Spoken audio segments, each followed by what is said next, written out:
I am at present putting my evil scheming mind to work to develop BQ3. As soon as this thing is concocted, I will be glad to share it with you for your intellectual stimulation and enjoyment. I will post the key to exam 3 as soon as we get everybody to take it. We got one more, maybe two more to do it. We'll have that done soon. Now, the end of chapter 23. There's a lot of stuff which I have by purpose chosen to skip over because we don't have time for it and because I think the stuff which we will instead deal with I believe to be more important. So, after we talked about methods by which we can rationalize the Bronsted-Lowry acidity of hydrated metal ions, we jump all the way to the end of chapter 23 to metallurgy. The discussion of which begins on page 23 something or other. 52. And with that, we're only going to touch on a couple of aspects of metallurgy which deal with refining. Metallurgy is very important. I expect you know that. In the main, it's a chemical process. It has to do with finding samples or areas of Earth's crust where ores which contain metals of economic value are in abundance. In particular, iron oxide and aluminum oxide. Then the company who's doing the preparation process of iron metal, aluminum metal, probably sends out the big steam shovels, whatever, take out big bites of the Earth's crust, put it in cars, freight cars, railroad trains, trucks, whatever have you, get it back to the plant where the ore is concentrated, treated to remove as many impurities as possible, and then, since the metal in question is contained in an oxidized state, like iron plus 2 or iron plus 3 in iron oxide, or aluminum, which is of course plus 3 strictly in aluminum oxide, and this ore is reduced. That's step 2. Then on occasion after step 2, because oftentimes in the ore will be another ore, or perhaps more than one, of a metal whose chemistry is very comparable, very similar to the metal you're trying to make. Like copper. When you get an ore containing copper, copper oxide, copper sulfide, you're probably going to get cobalt sulfide, nickel sulfide, who knows, a bunch of things. Chromium sulfide, chromium oxide, magnesium oxide, sulfide, whatever have you. So, when you reduce this, by general reduction procedures, whatever they might be, you may well get other metals along with the metal of interest.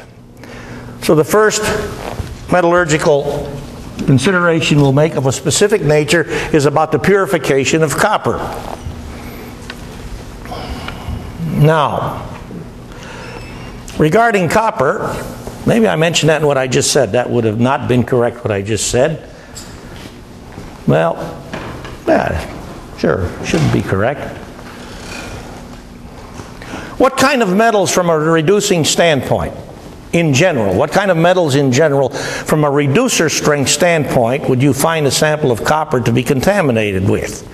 Well, it's going to be contaminated with metals which are stronger reducers or metals which are weaker reducers. Nothing fancy about that statement, because no other metal has exactly the same reducing strength as copper. So the way copper is purified is to assemble an electrolysis cell. You can find pictures of this on the web if you're interested.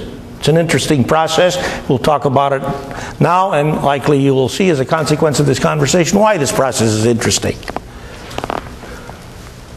The impure metal is cast into a bar, and in the electrolysis cell is used as the anode. As the cathode, we take a piece of pure copper, copper that's already been purified. Immerse these two metal samples, the impure copper as the anode, the pure copper as the cathode, in a bath which contains copper sulfate solution, I believe to be most common to be what is used, where you got hydrated copper ion and sulfate ion, and of course water. Those are the current carriers, the ions.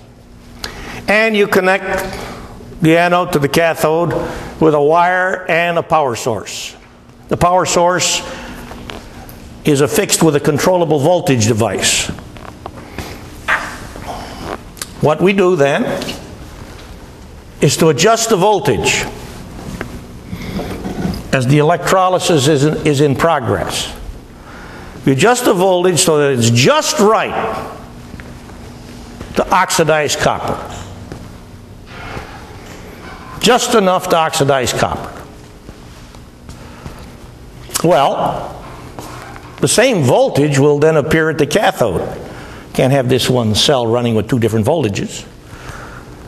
So at the cathode, we'll have a voltage that's just right to reduce copper ion.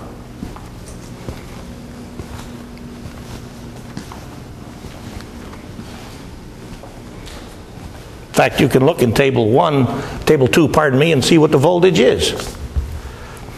It should be 0.34 volts, if my memory's right. Plus or minus, depending upon which electrode we're at.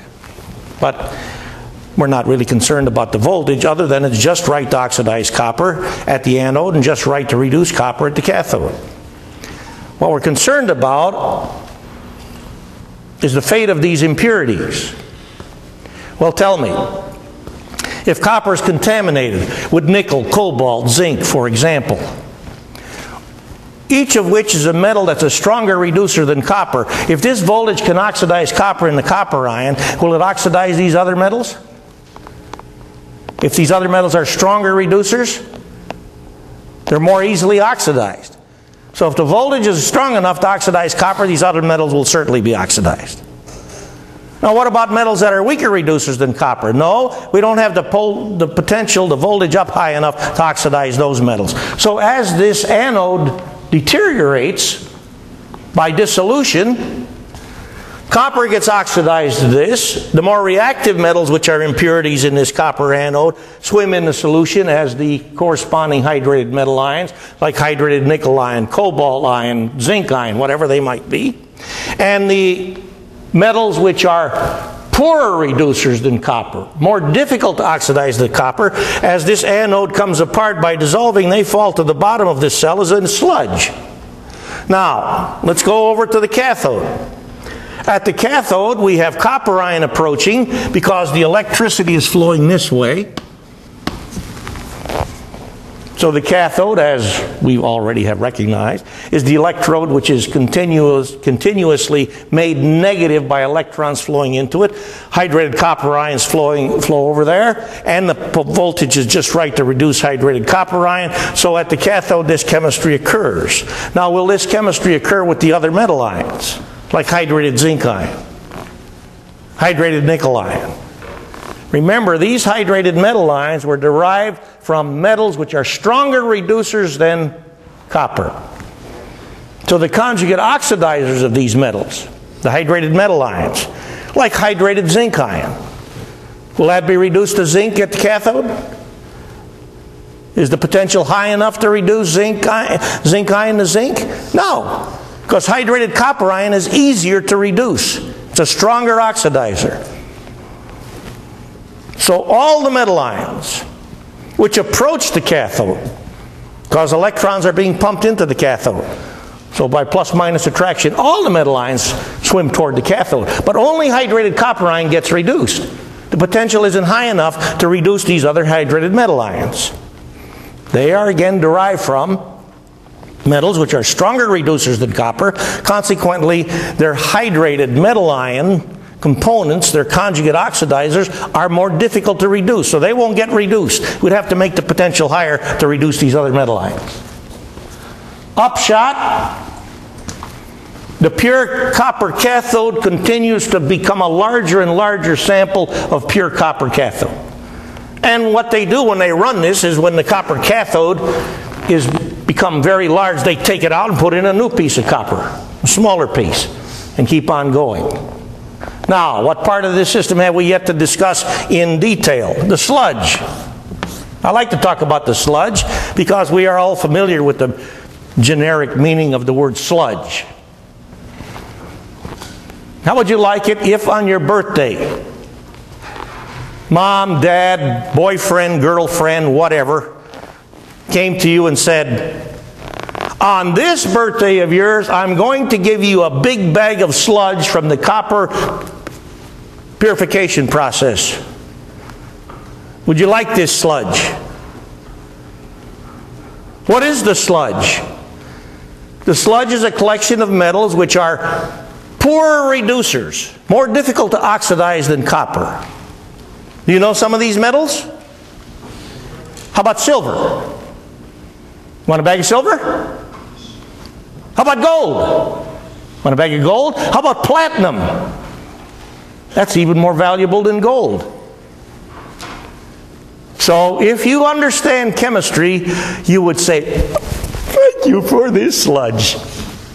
And what's interesting about this is the value of the sludge more than pays for the cost of running the process. At least that's what I have read in regard to this process. Interesting. So the sludge is good stuff, this sludge. Now, in the main, I like to discuss this because it's fun, but because it also talks about redox, which of course we've done in detail in chapter 22. Now we go to one more aspect of metallurgical refining. This is about the purification of nickel.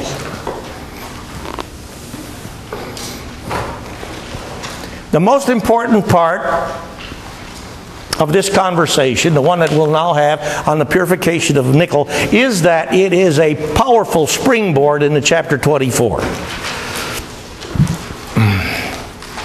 Because it provides a very dramatic illustration of the chemistry upon which just about all of chapter 24 is based. The chemistry which we discussed previously but not in great detail at the end of chapter 19. Do you remember what chemistry I'm talking about? Anybody? Remember when we talked about at the end of chapter 19 how we could get sometimes salts of very limited water solubility to be dissolved by complex ion formation? What kind of chemistry? Generic term for chemistry involving complex ion formation. What is it? Remember? Lewis acid, Lewis base chemistry. Remember that? Lewis acid, a material which has got one or more empty valence orbitals. So you have to examine the valence electron configuration for the species in question to know if it has the capacity of behaving as a Lewis acid. Lewis base? What's a Lewis base? A sigma electron pair donor. And what sigma electron pairs are most often used by a Lewis base? They're electron pairs which, before the bond formation process,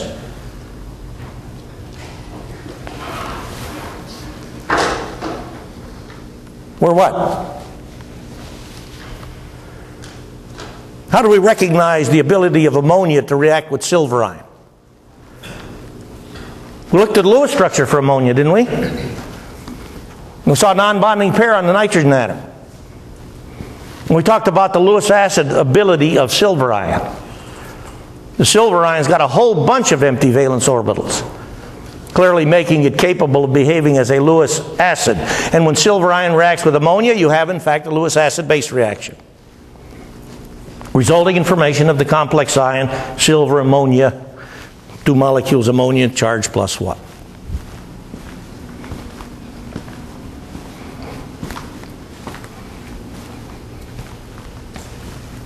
So let's now take a look and see how this purification of nickel is a springboard into this chapter 24 chemistry. The most common, practically speaking, only impurity, at least in my reading, regarding nickel is cobalt. Not surprising, nickel, cobalt are neighbors of each other in period number 4, the first period which contains transition metals. And it was observed by this person, Mond, that if this impure nickel contaminated with cobalt is treated with carbon monoxide vapor at a low temperature, 60 to 80 centigrade, the nickel, but not the cobalt, reacts with nickel to make this interesting molecule. We'll call it nickel tetracarbonyl. Name should follow.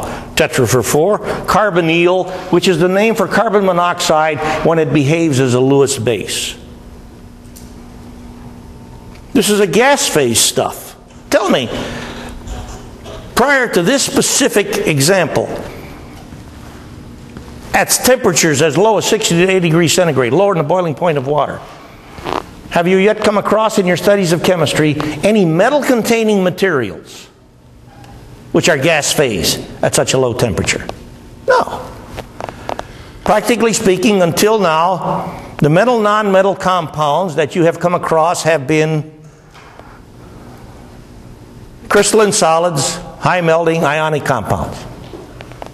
At least, I should think most, if not maybe all, but at least most. Not this stuff. This is clearly a metal-non-metal compound, since carbon and oxygen are nonmetals. And at 60 to 80 degrees centigrade, this stuff is a gas. But you get no reaction with cobalt. In passing, I wrote this comment.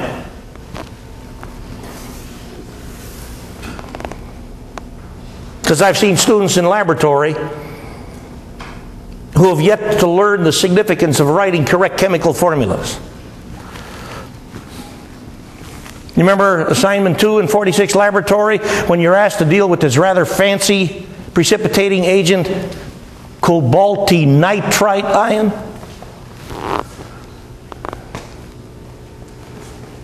Most often, I mean not most often, but often students will come up and say, let's talk about cobaltinitrate ion. I walk away. Cobaltinitrate ion is not under consideration in that chemistry. It's cobaltinitrite ion. They, of course, view me as a dirty bastard for doing these things. And then they're asked to write the equation for the reaction which involves the formation of potassium cobaltinitrite, a yellow-orange crystalline solid, or ammonium cobaltinitrite, which is a more deep orange crystalline solid. And oftentimes, students in writing the formula for cobaltinitrite will write cap C, cap O. I just get out my red pen and exit and walk away. I rather like staying in this bastard category.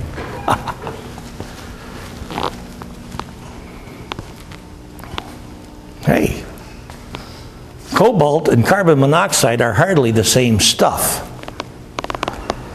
I'm sure you know that.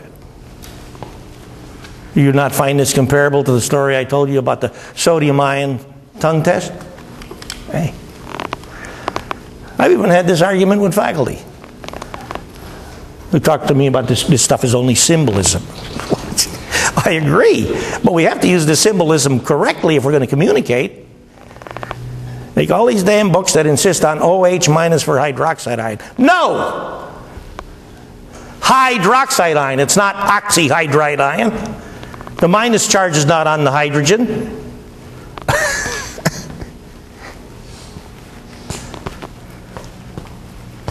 It's on the oxygen. And in writing formulas, we, on purpose, write the formula for the more electropositive element first. HO minus is correct for all sorts of reasons. And OH minus is therefore incorrect for all sorts of reasons and should not be used, and you can take this tradition and do that with it. Get it out of the way when it interferes with understanding and communication.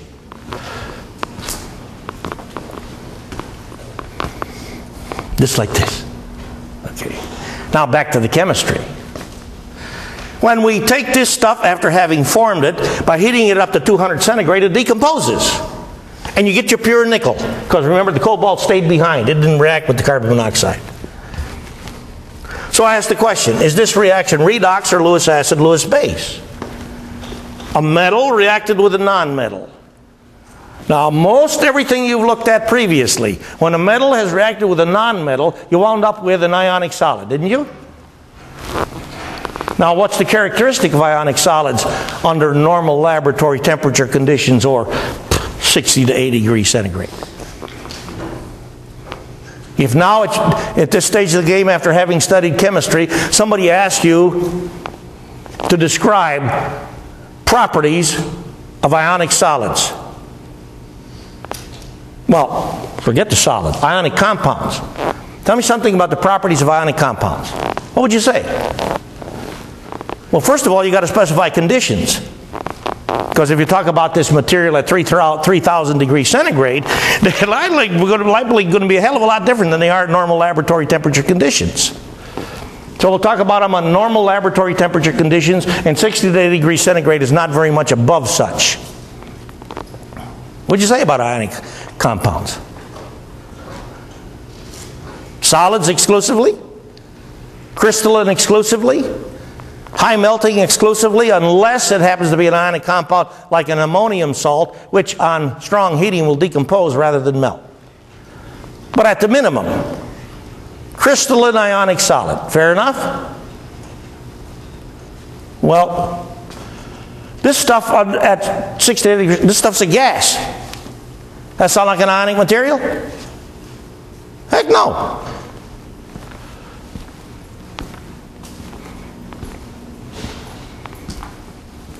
So, we recognize this stuff is molecular. It's not ionic.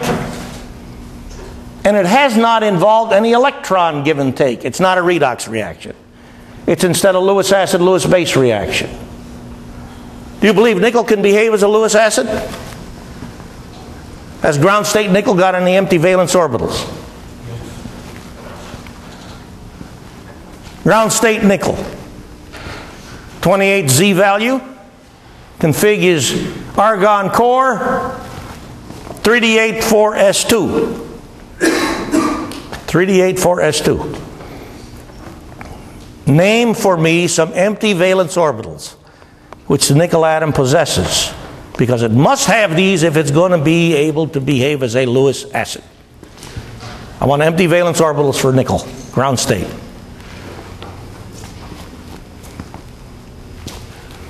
There's a diagrammatic representation of ground state nickel right there. 3D8, 4S2, because ground state nickel is a paramagnetic species. It's got two half-filled 3D orbitals. I want identification by you right now of empty valence orbitals possessed by nickel. I'm listening. 3D9 and 3D7. No, they're not empty. Those d orbitals are half-filled. No empty 3D orbitals, and 4s is clearly filled. What are these empty valence orbitals? 4p. 4p. What else? 4d. 4d. Ha-ha! Now we're getting someplace. Well, I mean, that's enough. That's 8 empty valence orbitals right there that have been identified. Right? And how do you know that's a legitimate statement? How do you know it's fair to say that 4p and 4d orbitals are part and parcel of the valence environment of nickel, even though these orbitals contain no electrons? But they're still valence orbitals. On what basis would you defend that as a fair statement, chemistry students? There's electrons in the fourth level. Because there's electrons in the fourth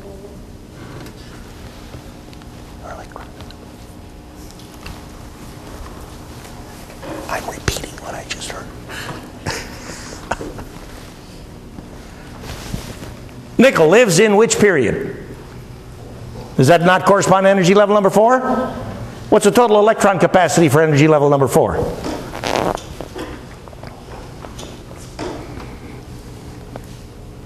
You remember the recipe? What's the recipe?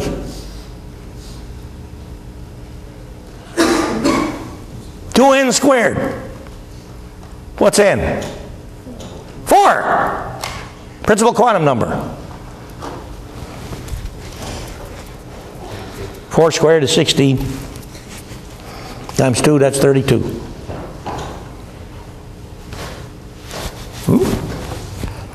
And how many electrons can live in an orbital? 2. Max. 32 divided by 2. 60. Hey. Energy level number 4 is composed of 16, count them, orbitals. 4s, that's 1. 4p, that's 3 more. 4d, that's 5 more. What's left?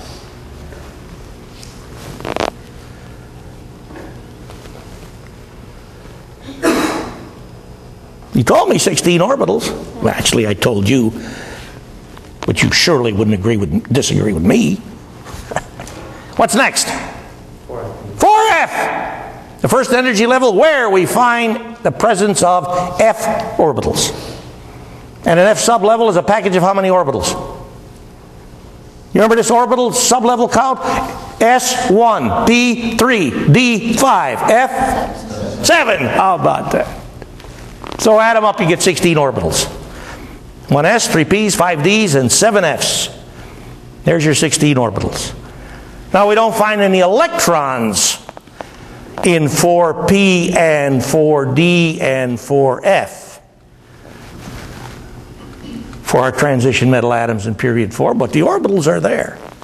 So no question that nickel can be a Lewis acid. It's got all kinds of empty valence orbitals. Now then, how about carbon monoxide? We want to know something about the donor properties of carbon monoxide. In other words, we want to know something about the Lewis base character of carbon monoxide. And in order to find out about the Lewis base character of a species, what do? What? What? Yup! Lewis structure! Do it right now! Bam! Quick! Lewis structure, write it. Carbon monoxide. 5, 4, 3, 2, 1, 0. Time's up. That's it.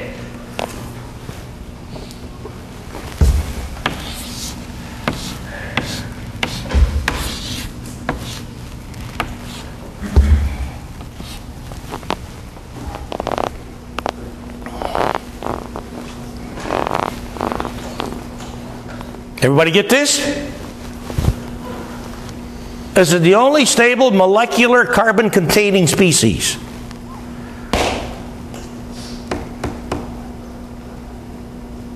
For which carbon has only 3 bonds instead of 4.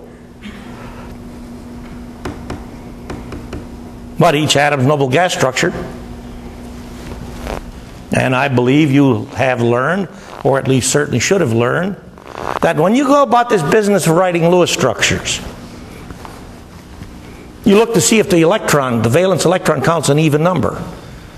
Because most stable species are even electron species. We told you about that before.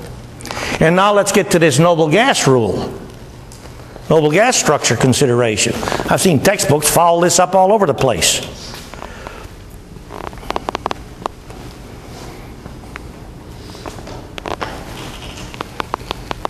To which atoms in the periodic system, for even electron species, does the noble gas octet rule To which atoms in the periodic system contain an even electron species? To which atoms in the periodic system does the noble gas octet rule apply always? Tell me the atoms.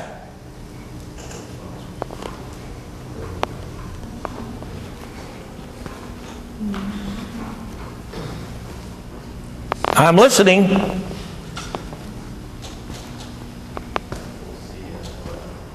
What is that? C, yes. N, yes. What else did you say? I'll take that. Don't much care about F though, because it's never a peripheral atom. Carbon, nitrogen, and oxygen are the atoms we're really concerned with, because these atoms are far and away the most common S, K, E, L, E. Skeletons. Skeletal atoms. Yeah. They compose the skeleton for the molecule in question, particularly carbon. Hey, this is important. I mean, when you write Lewis pictures for these materials, they contain carbon and or nitrogen and or oxygen and an even electron species. Octets for those atoms, that's it. If you don't have octets, what you got is wrong.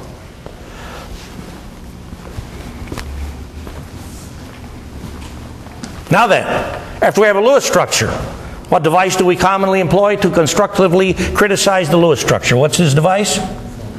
Formal charge. Let's do the formal charge for this right now.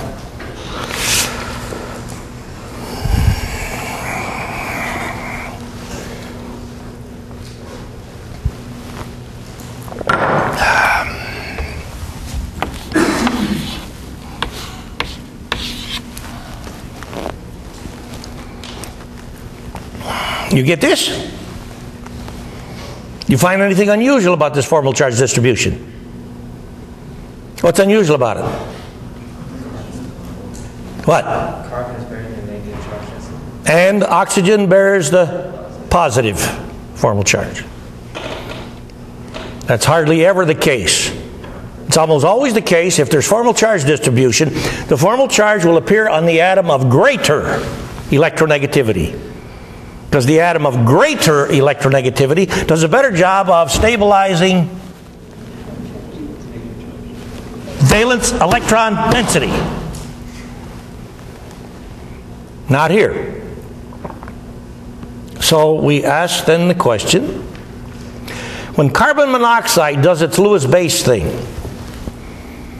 after examining the Lewis picture, we see a non-bonding pair on the carbon end of the molecule, another at the oxygen end of the molecule. Is it the case, when carbon monoxide does its Lewis base thing, does it sometimes use the carbon non-bonding pair, other times use the oxygen non-bonding pair? Does it use the carbon non-bonding pair exclusively and only? Does it use the oxygen non-bonding pair exclusively and only? There's three possibilities. One of these possibilities is right. Which one is right? Let's let what we have on the board talk to us.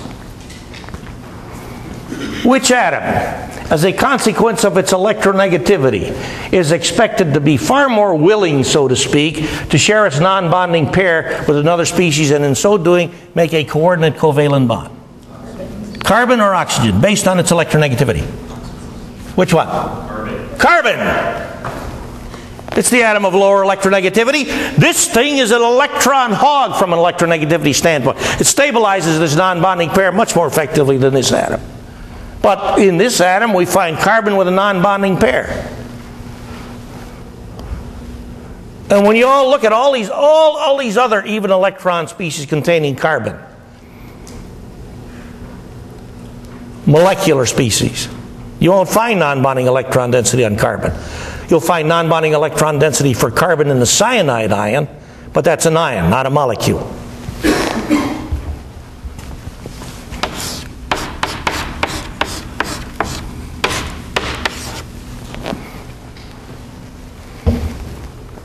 When cyanide ion behaves as a Lewis base, Which end of the cyanide ion do you think makes the link? Carbon. Same idea. Hey, now let's let the formal charge talk to us. Minus. The fact that this atom bears a minus formal charge for this species, coupled with its lower electronegativity, means that the electron density on this atom compares how to the electron density on this atom, independent of what the Lewis picture shows. Which atom has the greater electron density? Carbon. It's like here, carbon. When this thing does its bonding thing, it's always through the carbon end. When this thing does its bonding thing, it's through the carbon end exclusively, which is why we write the formula like this. I don't write it as NiOC, because remember, I like to write these formulas so they keep with structure. The attachment is from carbon to nickel to make the sigma bond. This goes into empty valence orb on Ni.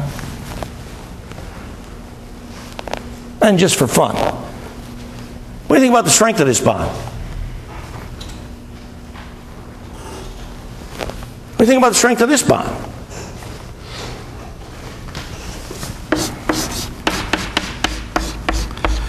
I venture to say there's a molecule with which you are familiar. What do you think about the strength of that bond?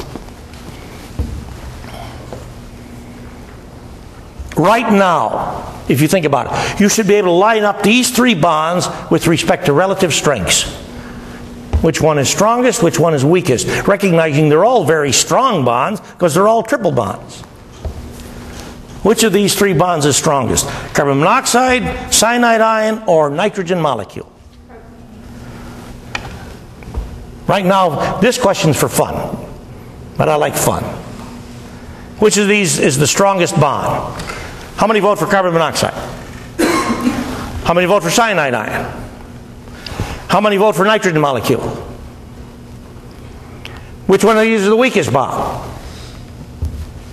How many vote for carbon monoxide? Weakest bond. Cyanide ion. Nitrogen molecule. We got votes all over hell and gone. Strongest bond is this guy. Stronger than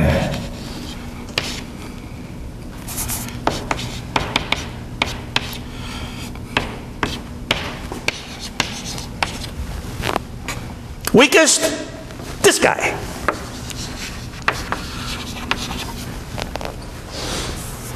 You are now looking at, in the world of chemistry, the second, third, and fourth strongest bonds known. So since we're having this fun, I will now show you the strongest bond known.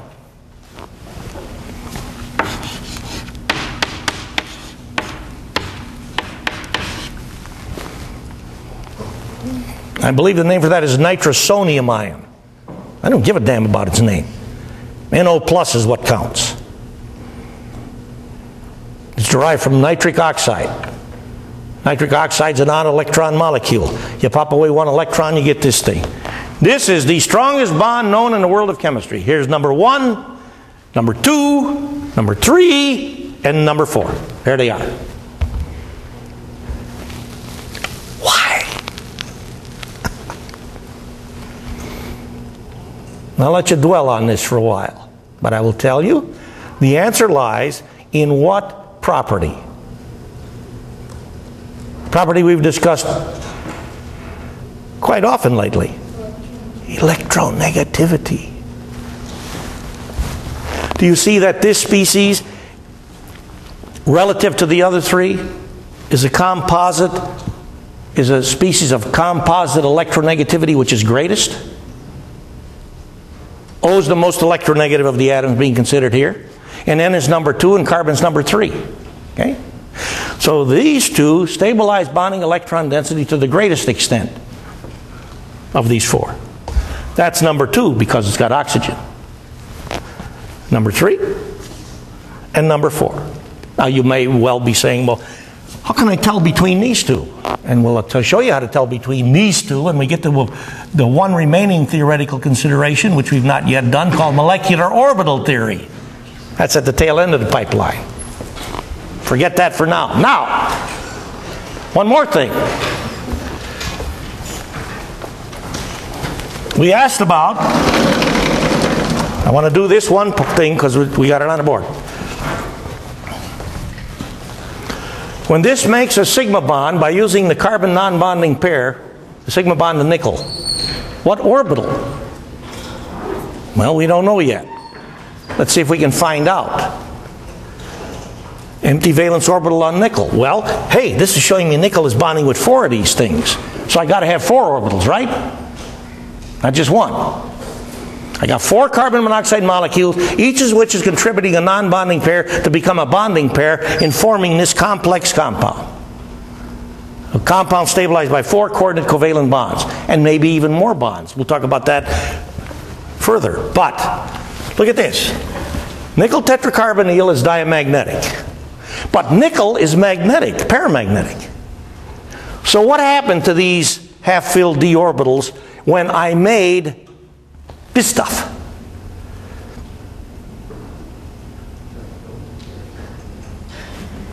Did these half-filled orbitals remain as such? How could they, if this thing is diamagnetic, given that the nickel atom itself is paramagnetic?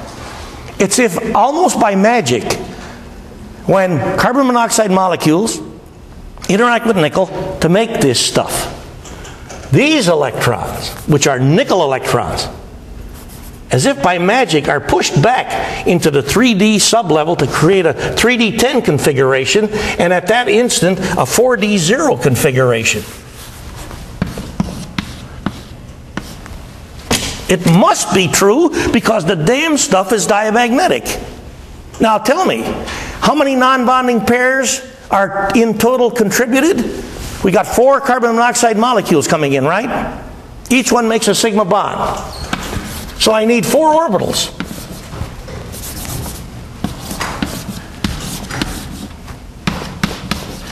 So after 4s, which has now been cleared by this bond interaction with carbon monoxide, I recognize that the next set of empty valence orbitals possessed by nickel, because we named these a moment ago, are 4p's. And I know I need 4 orbitals. So I'll say I am imagining the 4s orbital of nickel, and each of the 4p orbitals of nickel are occupied by non-bonding pairs, which are now bonding pairs. One carbon monoxide molecule came in, here, another one here, another one here, another one here. So I wind up with a collection of valence orbitals of nickel used to make these 4 sigma coordinate covalent bond interactions. And what are these orbitals which I used? 1 4s and each of the 4p's. How shall I label this orbital? I mean this kind of orbital after this bond formation interaction has taken place. S and 3p's, right? S and 3p's. What kind of geometry you associate with this thing? Tetrahedral. So we're arguing sp3 hybridization for nickel, and the corroboration for that will be to take this stuff into the laboratory. We already know it's diamagnetic, and observe its structure. And it's tetrahedral. Oh boy, I can do this with general chemistry. We'll pick it up from this point next time.